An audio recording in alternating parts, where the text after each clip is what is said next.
طالبانو تایید کړ چې د ایران یوې تخنیکي ډلې د هلمند سیند اوبه کتلې دي. دا چې څنګه جزئیات یې راسره ویډیو کې وګورئ او چینل هم سبسکرایب کړئ. د طالبانو د بهرنیو چارو وزارت یکشنبه اګست 14 زمري 22 په یوې اعلامیې کې تایید کړل چې د ایران یو تخنیکي ټیم د رواني زمري میاشتې په 18 د هراود سیند د اوبو اندازه کولو دستګاه کتلې ده.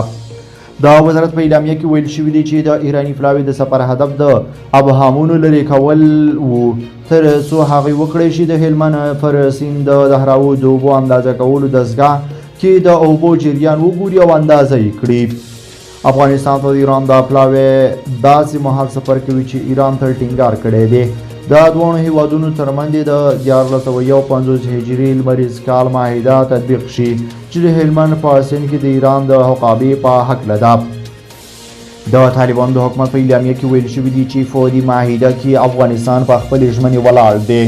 د طالبانو د بهرنیو چارو وزارت په اعلامیه کې چې ایکس ټویټر په ټولنیزې شبکې کې خپره کړې ویل شوي دي چې د ایراني چارواکو د معاینې پر وخت معلومه شوې چې فودي سیند کې د اوبو جریان د تیرو کلونو په تداوم د نورماله اوبیز کال څخه په مراتبو کم ارزیابي کړ او دلیل یې هم وچکالي او په نړۍ د اقلیم بدلون ښودل شوی دی. په اعلامیه کې ویل شوي دي په هغه ورځ چې ایراني پلاوي د هراود په دستګاه کې اوبه اندازه کړلې د اوبو جریان په یوه ثانیه کې له 7 متره مکعبه څخه کم و چې دا وضعیت په حقیقت سره ټکان ورکوونکی دی.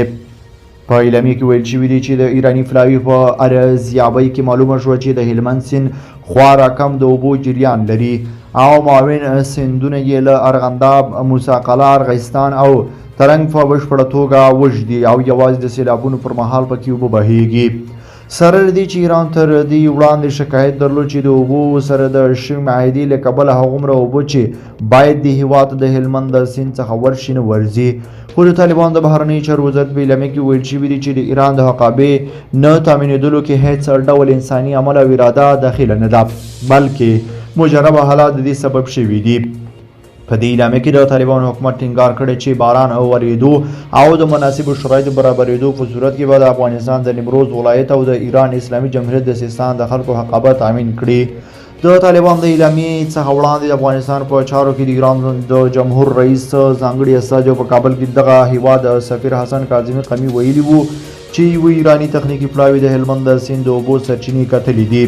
ښاغلي قمی د ایران د فارس خبري اژانس ته ویلي اوس مهال یو فني پلاوی په کابل کې د کتنه ترسره شوې او ډېر ژر به راپور زموږ لاس سره ورسیږي.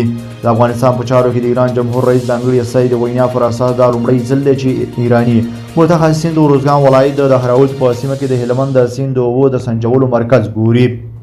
څه موده دمخه د ایران د بهرنیو چارو وزارت ویان ناصر کنعاني تهران کې ویلي وو چې د هلمند د اوبو پر سر د طالبانو سره لومړی موافقه ترلاسه شوې ده.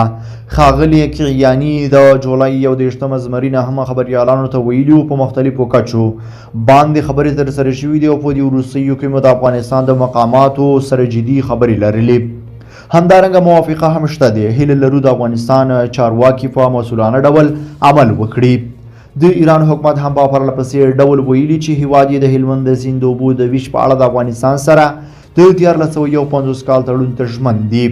د روان میلادي کال په اثر کې د افغانستان او ایران ترمنځ د هلمند د سیند د اوبو د ویش په سر جنجال د دواړو هیوادونو ترمنځ تر یوې وسلوالې سرحدي نښتې پورې رسېدلی وو.